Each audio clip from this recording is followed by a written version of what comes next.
Coming off a beautiful 3-0 sweep, and we got two more MLB playoff games. Let's talk some baseball. What's going on, everyone? Welcome back in to another episode for Just a Bet Outside. I am your host, Steven, and we're back to talk some more playoff baseball. And what a day we had on Tuesday. 3-0 sweep, gotta freaking love it. But just in general, as a sports fan, that was a fun one to watch, especially that Mets Phillies. I went absolutely bonkers when Lindor hit that grand slam. That was awesome. I'm not even a Mets fan. It was just awesome to see. So, but before we get anything, we got to mention, because we forgot a day ago, we have a new Jabbo MVP. So let's pull it up. Thank you to at Paul Hughes-02C. We appreciate the support. It really means a lot to us. Obviously, for anyone that wants to become a Jabbo MVP, just hit that join button underneath the video. You get some perks, but most of all, you guys are just supporting us. We don't charge for picks or anything. If we've given you any value in your picks or entertainment or anything, and you want to help, we would appreciate it. $2.99 a month. Again, never required, always appreciated. So thank you to at Paul Hughes. We appreciate it. But the Royals and the Guardians are now on the brink of elimination. That is right. So it's going to be an interesting day. It's always fun to see how these games are managed with pinch hitters coming in the second inning in some of these games. And it is played like every single pitch matters, because it absolutely does. But before we get into the fun fact, we got to mention Bet Any Sports. For October only, you now get a 55% cash bonus if you sign up now. That's right. No longer is it 30%, it's 55% till the end of the month. If you use that QR code on the screen or the link below in the description, you get so much with this website, guys. You get free league live streams if you want to watch football, soccer, basketball, whatever it is. Reduced juice lines when you're doing some sports betting and putting your parlays together and whatever it is.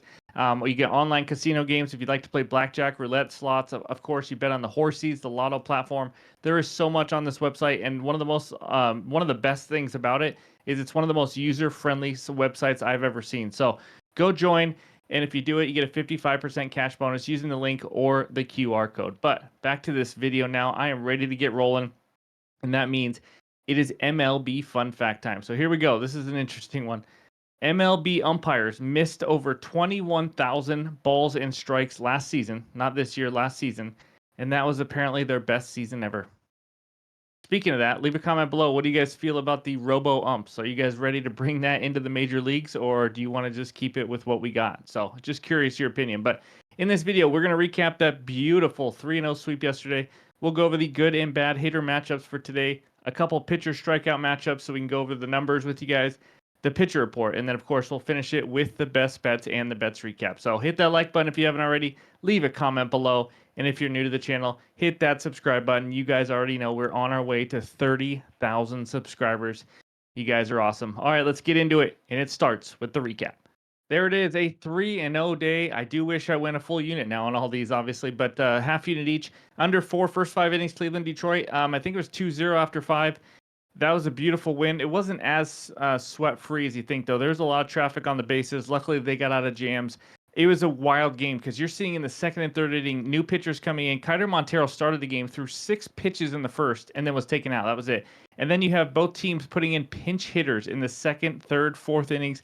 I mean, it was managed just absolutely bonkers, and you're probably going to see it again today. But anyways, the undercashed Mets money line, you guys already know.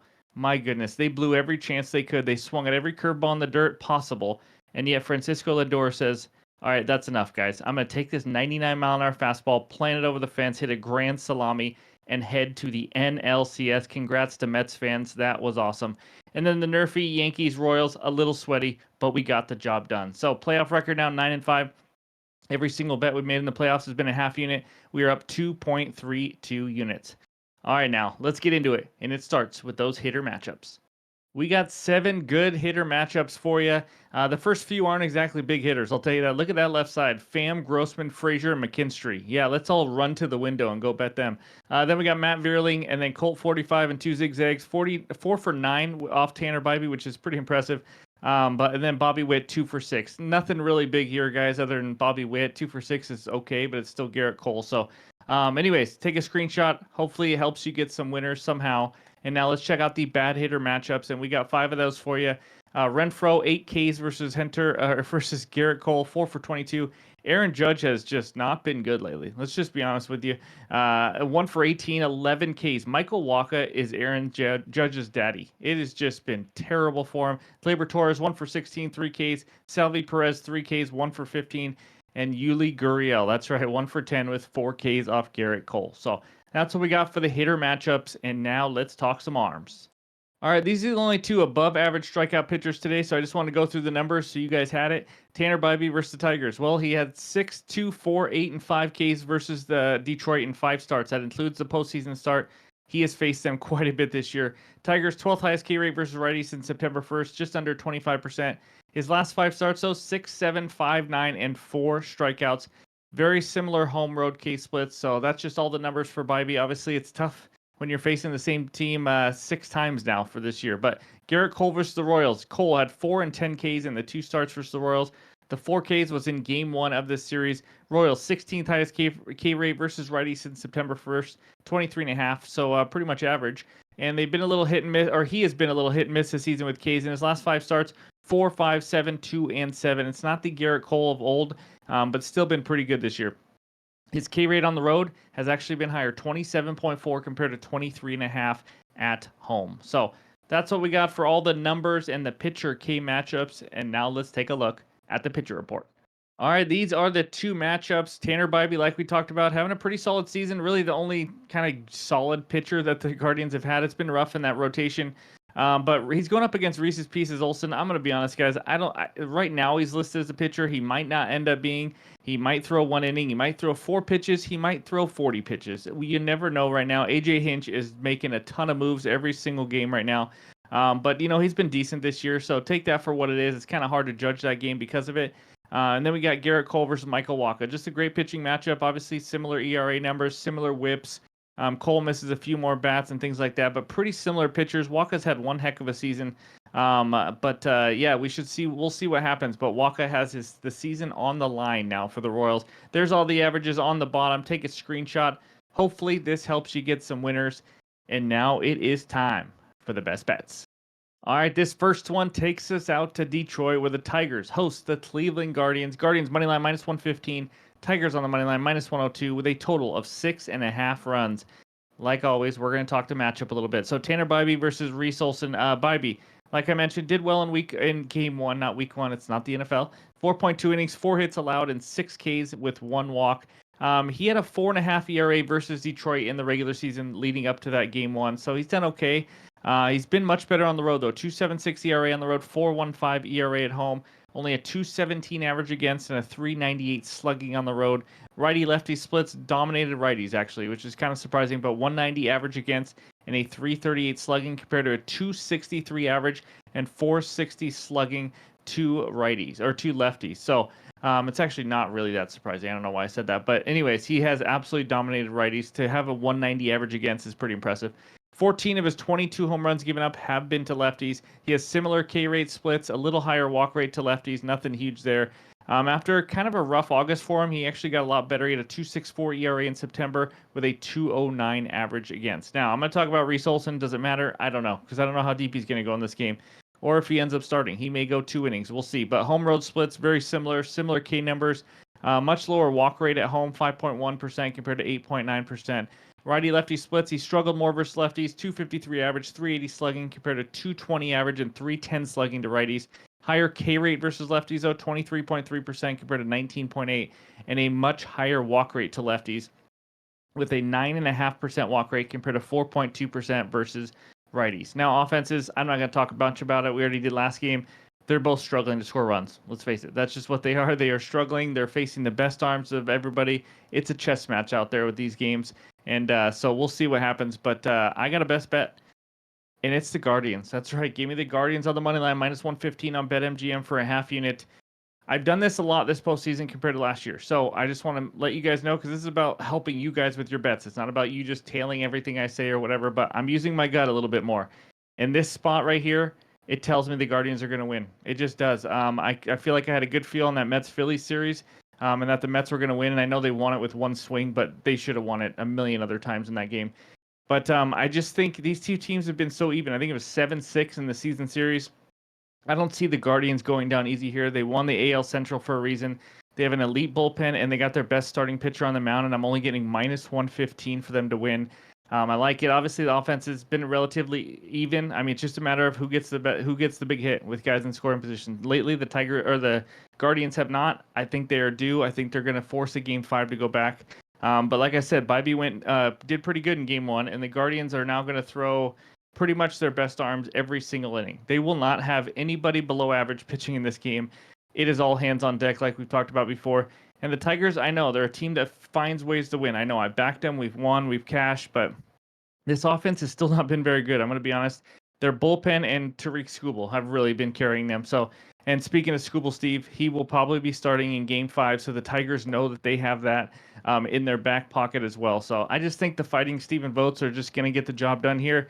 Like I said, it's kind of a gut feel, but also because Tanner Bybee is on the mound, and I think he's going to come out and perform well in Detroit in this one. So tail at your own risk, of course, but my gut pick and bet number 1 is the Guardians on the money line. All right, this final one takes us out to Kansas City, where the Royals host the New York Yankees. Yanks on the money line, minus 155. Royals on the money line, plus 130, with a total of 7.5 runs. Let's talk starting pitcher matchup first. Garrett Cole versus Michael Wacha. A pretty good matchup. But Garrett Cole, let's talk about him first. He was a bit shaky in Game 1. 7 hits, 4 runs, 4 Ks, 2 walks in 5 innings. Home road splits, he's actually done much better on the road. 2.49 ERA compared to 4.31 at home. Only a 194 average and 343 slugging allowed on the road compared to 240 and 372 at home. We talked about his K rate splits already, home and away, but his walk rate is a bit lower on the road as well. So he's just been better overall on the road. Righty lefty splits, he's done better versus lefties. 209 average, 330 slugging versus lefties as opposed compared to 235 average and 396 slugging versus righties. And going with the theme of just being better versus lefties, his K rate versus lefties, how about 28.1% compared to only 21.6% to righties? So lefties have not figured him out as much. He does have an 8.3% walk rate to lefties, though, 6.2 to righties. He's been good since August, 1.93 ERA in August and a 2.53 ERA since September 1st. So Cole's been a lot better than when he started, that's for sure. But Michael Wacha also shaky in Game 1, like we talked about. 4 hits, 3 runs, 3 Ks, and 3 walks in 4 innings. Home road splits, he was great at home. 2.89 ERA at home compared to 3.78 on the road. Similar K rate splits, similar walk splits, nothing big there. And then righty lefty, very similar numbers when it comes to average against, slugging, Ks, all that kind of stuff. But he's been solid and consistent all season. You guys who are Royals fans, this was a great pickup. 2.60 ERA since September 1st, 3.19 in August, 2.73 in July. It's just he's not having ups and downs. He's just been consistent all season long. But what he does struggle with a little bit is, and I don't know if that's going to come into play here because it's a playoff game, pitchers don't last long. When he sees the lineup third time through the order, 1.72 ERA first time, 3.61 ERA second time, and a 5.55 ERA the third time through the lineup. 290 average, 428 slugging that third time through the order. Just something to keep in the back of your mind in case maybe you're live betting or something like that. But offenses, we know the Royals have been absolutely brutal, just horrendous. Bottom of the league in the last month or month and a half. Yanks lately have not exactly been lighting it up either, with Aaron Judge struggling a little bit as well. These bullpens, I'm not going to talk in too much detail. They're the 2 worst remaining bullpens in the playoffs. We kind of all know that, but just want to point it out. So my best bet, here we go. It's a little same game parlay. Give me Garrett Cole under 5.5 Ks and the Yankees plus 2.5. That's plus 111 on FanDuel. So yes, Cole under 5.5 Ks is the main part of this bet. But on FanDuel is like minus 145 on by itself.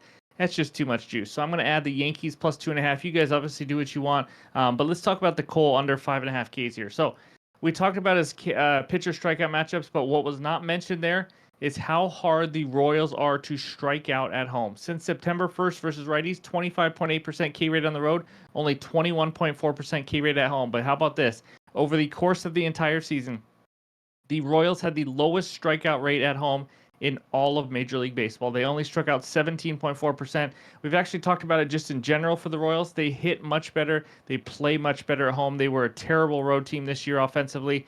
If you just look at guys in their lineup, the Royals only have one like everyday guy in their lineup that has a K rate over 23.5% versus righties. It's MJ Melendez, 26%. You're looking at top of the order, Bobby Witt, 15.5%. Vinny P, 11.1. Maikel Garcia, 18.2. Massey, 13.1. I mean, they got some very, very low K rate guys.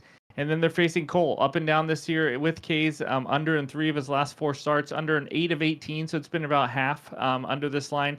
And he just faced the Royals, obviously, not long ago. He had 4 strikeouts. So the Royals are not going to be fooled by anything, to be honest with you. And they are playing for their season right now. So righties that go to Kansas City, this a big part of this bet is Kansas City and how they don't strike out at home. The last last 13 right-handed pitchers that went into Kansas City, 10 of those 13 went under this line, and only one of those starting pitchers even had more than 6 Ks. That's right, and this line is 5.5. So obviously, starting pitchers also have a quicker hook. So if Garrett Cole gets into a little trouble, he's not going to last as long as he would in the regular season as well. I like Cole to go under this for the second time in this series as the first leg, second leg Yanks plus 2.5, not minus plus.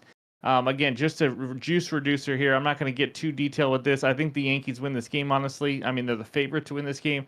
Plus 2.5 is just a bonus. Royals do not have the offense to pull away and blow teams out. We know that. They just flat out don't. Kansas City also has only won 4 times by 3 or more runs in the last month. That's right, just 4 times. And 2 were versus the Nats and 2 were versus the Pirates. I'm not sure that really even counts. So I expect Cole and the Yankees to at least keep this one close. Probably win the game, but at least keep it close. So give me Cole under 5.5 Ks and the Yankees plus 2.5 as my second best bet of the day. And now let's check out the recap.